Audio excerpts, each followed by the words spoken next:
अगर आपने हाल ही में न्यूज़ देखी हो तो आपको पता चलेगा। केरला पुलिस ने एक एडवाइजरी इशू करी है कि वायनाड में जो नेचुरल डिज़ास्टर हुआ है, जो लैंडस्लाइड हुई है, उसमें ऑलरेडी काफ़ी समस्या आ रही है रेस्क्यू वर्क में। और लोग वहाँ पे साइट सीइंग के लिए ना आए, वहाँ पे घूमने ना आए, ये देखने ना आए कि वहाँ पे क्या चल रहा है। और इसके लिए टर्म यूज़ किया गया, डार्क टूरिज्म। ये केरला पुलिस ने वर्ड यूज किया, डार्क टूरिज्म। नाउ बहुत सारे लोग ऐसे हैं जिनके लिए ये शायद बिल्कुल नया वर्ड हो, dark tourism. And to be honest, मैंने भी अभी रिसेंटली इसके बारे में सुना है। और जब मैंने इसके बारे में सुना तो मैंने इसके ऊपर बहुत रिसर्च करी कि भाई ये क्या है।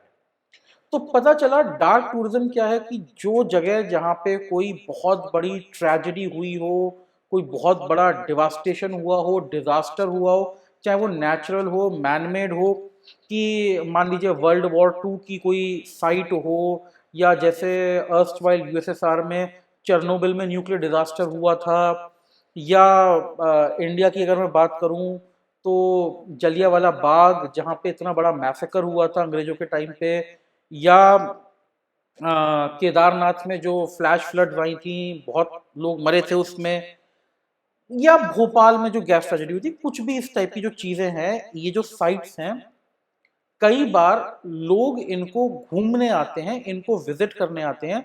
जैसे नॉर्मली आप हॉलिडे प्लान करेंगे तो मान लीजिए आप कहीं रिलैक्सिंग बीच पे, माउंटेन पे ऐसे जाना पसंद करेंगे।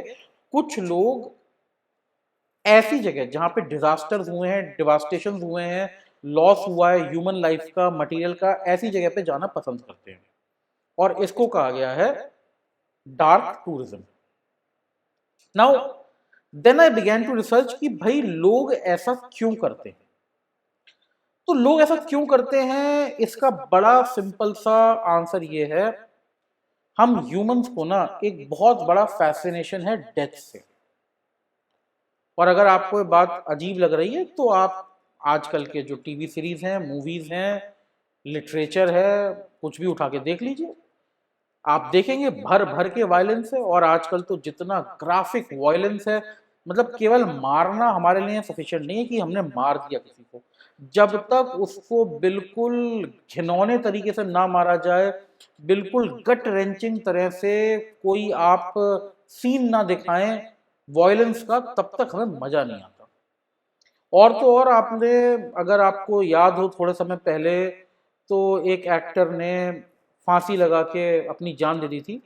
और उनकी भी फोटो वायरल हो गई थी। मतलब people somehow like to get a better look at death. क्योंकि ये वन वे टिकट है, मतलब एक ही बार आपको जाने को मिलेगा, एक ही बार आपको वो एक्सपीरियंस देखने को मिलेगा कि डेथ क्या होती है। तो जब तक हमें वो एक्सपीरियंस नहीं मिलता, हमें ना झांकने का शौक है। We want to get some insight into death की कैसी दिखती है, क्या होता है यहाँ पे। और जब ये इतने मैसिव स्केल पे हो, मतलब हमें पता चले कि भाई यहाँ पे 100 लोग, 1000 लोग, या मतलब इतने सारे लोग एक साथ उनकी जान चली गई थी, तो कई बार ना ये बड़ा फैसिनेटिंग लगता है हम लोगों को कि भाई ये तो देखना पड़ेगा, ऐसे कैसे, मतलब इतने सारे लोग मर गए। आपने सुना है कि सब 9/11 में ट्विन टावर गिर गए थे। And believe me, people do go there. अलग अलग रीजंस होते हैं। अब अगर मैं बताऊं अपनी, तो मैं जलियांवाला बाग गया हूँ पर्सनली, मैंने विजिट किया है। और मेरा वहाँ पे जाने का कारण ये था, हमने बचपन से सुना था जलियांवाला बाग के बारे में कि अंग्रेजों ने वहाँ पे फायरिंग ओपन कर दी और निहत्थे बच्चे, लेडीज, जेंट्स मारे गए। मेरे को, मेरे इमेजिनेशन में ये, मतलब मुझे समझ में नहीं आता था कि ऐसा कैसे हो सकता है, इतने सारे लोग कैसे मर सकते हैं। और जब मैं जलियांवाला बाग गया तो लिटरली जब मैंने वहाँ पे पूरा उस ग्राउंड को देखा, बाग तो क्या ग्राउंड है वो, ग्राउंड को देखा, वहाँ पे जो छतरी थी वो देखी, जो कुआं था वहाँ पे मैंने देखा। उस कुएं की मैंने कहानी पढ़ी हुई थी कि मतलब इतने लोग कूदे कि वो काफी गहरा बड़ा कुआं था, वो लाशों से पट गया था। एंड लिटरली मेरे आंखों से आंसू आ गया, मतलब इतना पेन उस हवा में, मतलब वहां पे खड़े होके I could actually feel the pain. But मैंने वहां पे साथ ही साथ कुछ और भी लोगों को देखा जिनको देख के मुझे काफी दुख हुआ। और वहाँ पे कुछ यंग लोग, टीनेजर्स होंगे या जो भी होंगे, वो अपना वो सेल्फीज और जो रील्स वगैरह है वो बना रहे हैं, एंड उनका मतलब जो रिएक्शन था ना, some of them were like wow, ये कुआं था, मतलब there is nothing wow about it. मतलब आप उस जगह पे आके अगर वाओ आपका रिएक्शन है कि ये तो बहुत कूल है, आई डोंट नो मतलब ये ऐसे कैसे होता है कि वाओ और कूल कैसे यहाँ पे एडजेक्टिव यूज हो जाते हैं। बट कई सारे लोगों को ना ये एक्चुअली फैसिनेटिंग लगता है कि इतने सारे लोग मर गए होंगे। अच्छा, बात केवल फैसिनेशन की नहीं है, कई बार क्या है ना, हमारा कनेक्शन जो बनता है या जो हमें जिसे कहते हैं किक मिलती है, थ्रिल मिलता है, हमें थ्रिल भी इन्हीं चीजों से मिलता है। जितना बड़ा डिवास्टेशन, जितना बड़ा डैमेज, जितना बड़ा लॉस, उतना ही बड़ा हमें किक मिलता है। और कई बार कुछ लोगों के लिए ये इकलौता तरीका है इमोशनल रिलीज का। अगर आप देखें कुछ बहुत ग्रूसम हॉरर मूवीज या जो और मूवीज टीवी सीरीज चल रहे हैं, वो इसीलिए चल रहे हैं क्योंकि कुछ लोगों को जब तक इतना वायलेंस नहीं दिखता, इतना ज्यादा पेन सफरिंग नहीं दिखती, तब तक उन्हें कुछ फील ही नहीं होता, उनके इमोशंस नहीं जाग पाते। ये एक्चुअली डॉक्यूमेंटेड कंडीशन है। अब देखिए प्रॉब्लम क्या है, अगर किसी में ऐसी टेंडेंसीज पहले से हैं और रिपीटेड एक्सपोजर इन सब चीजों का होता रहेगा, तो साइकोपैथिक ट्रेट्स आ सकते हैं। इसका मतलब ये है कि फिर हम क्रेव करेंगे पेन दूसरों का, क्योंकि दूसरों के पेन से, सफरिंग से ही हमारे को थ्रिल मिलता है, हमें इमोशनल रिलीज मिलता है। यही हमारे लिए तरीका है इमोशंस को फील करने का। तो हम डेलिबरेटली पेन सीक करना शुरू करते हैं।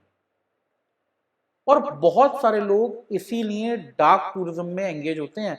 क्यों? क्योंकि जब वो ऐसी जगह जाते हैं, उन्हें मैग्नीट्यूड समझ में आता है लॉस का, उन्हें एक सेटिस्फैक्शन मिलता है, मतलब उन्हें एक शांति सी मिलती है कि हाँ, मतलब ये जगह तो कुछ बड़ा हुआ था। खैर, अगर आप इसको साइड भी रख दें, तो अगर आप ऐसी जगह जाते हैं, आप वहाँ पे हिस्टोरिकली चीज़ें समझते हैं, क्या कंटेक्स्ट रहा होगा इवेंट का, तो ऐसा नहीं है, डार्क टूरिज्म के फायदे भी हैं, आपको हिस्ट्री बेटर समझ में आएगी। और अगर वो आपसे खुद से कनेक्टेड है, तो शायद आपको, जिसे हम कहते हैं ना कई बार क्लोजर, कि हाँ भाई क्या हुआ था, मेरी एंसेस्ट्री क्या है, मेरी हिस्ट्री क्या है, कई बार हो सकता है आपको वहां पे जाके थोड़ा क्लोजर टाइप का भी फील हो। तो ये इसका फायदा भी है। अच्छा, कई बार जहाँ पे लोग इनसेंसिटिव हो सकते हैं, वहीं पे ऐसी जगह पे जाके कई बार लोग सेंसिटिव भी हो जाते हैं। जो लोग हो सकता है बहुत सेल्फ सेंटर्ड हो, या जिनको चीज़ों से फर्क ना पड़ता हो, कई बार उन्हें इतना बड़ा झटका चाहिए होता है कि भाई देखो यहाँ पे ऐसा हुआ था। मान लीजिए कोई साइंटिस्ट है, यंग साइंटिस्ट है, जो नहीं समझ रहा कि रिस्क क्या है रेकलेस बिहेवियर के, उसे आप चेरनोबिल लेके जाएं तो हो सकता है उसको वो पूरा पर्सपेक्टिव समझ में आए कि हाँ, मतलब एक पूरा का पूरा टाउन गोस्ट टाउन कैसे बन जाता है एक गलती से। तो ऐसा नहीं है, कई बार ये चीजों को पर्सपेक्टिव भी देता है। पाल गैस ट्रेजेडी जो था, उसमें अगर आप लोगों से मिले, तो हो सकता है आपको कॉर्पोरेट रिस्पॉन्सिबिलिटी के बारे में थोड़ी क्लैरिटी मिले कि कॉर्पोरेट ग्रीड से क्या नुकसान हो सकता है, so on and so fourth. देखिए, दोनों तरफ इसके आर्ग्यूमेंट्स हैं, इसके फायदे भी हैं, इसके नुकसान भी हैं। अब आ जाते हैं इस पे कि should we engage into it. देखिए, अगर आप बहुत ज्यादा सेंसिटिव हैं, और स्पेशली कुछ लोग जो एम्पैथ्स होते हैं, जो दूसरों के पेन को बहुत जल्दी फील करते हैं, या जो ओवर थिंकिंग करते हैं, अगर आप ऐसे हैं, तो प्लीज डार्क टूरिज्म में एंगेज मत होइएगा। इट इज वेरी पॉसिबल कि अगर आप डार्क टूरिज्म करके आते हैं, तो आपको एक बार एक इमोशनल सेटबैक लगे। मैं पर्सनली थोड़ा इमोशनल हूँ, and let me be very honest, Jallianwala Bagh से आके मुझे एक बार को, मतलब I was disturb for a few days. मुझे बार बार वहां पे वो गोलियों के निशान और वो सब याद आते रहते थे, और जो पिक्चरों को से सीन हमने देखे थे वो सब, तो वो मेरे दिमाग में काफी टाइम तक घूमा कि क्या हुआ होगा वहां पे। तो अगर आप इस तरह से हैं, ओवरली सेंसिटिव हैं, या ओवर थिंकिंग की आदत है, या एम्पैथ्स हैं, तो प्लीज डार्क टूरिज्म में एंगेज मत होइए। ऑल्सो अगर आपको लगता है आपका एक जनरल डिस्पोजिशन है टुवर्ड्स वायलेंस, अग्रेशन, या आप में अगर डिप्रेसिव टेंडेंसीज हैं, तो भी इन सब चीजों में एंगेज मत होइए। अगर आपका प्रोपेंसिटी टुवर्ड्स वायलेंस या अग्रेशन है, तो हो सकता है डार्क टूरिज्म उसे एम्पलीफाई कर दे, उसे मैग्नीफाई कर दे, या जो ट्रेट्स अभी थोड़े से कंट्रोल में है, हो सकता है वो एकदम ज्यादा ऊपर निकल के आ जाए। अच्छा, अब मान लीजिए कि आप ऐसे डार्क टूरिज्म पे जाते ही, ठीक है, तो कुछ चीजें हैं जो आप कर सकते हैं जिनसे आप अपने आप को बेटर प्रिपेयर कर सकते हैं।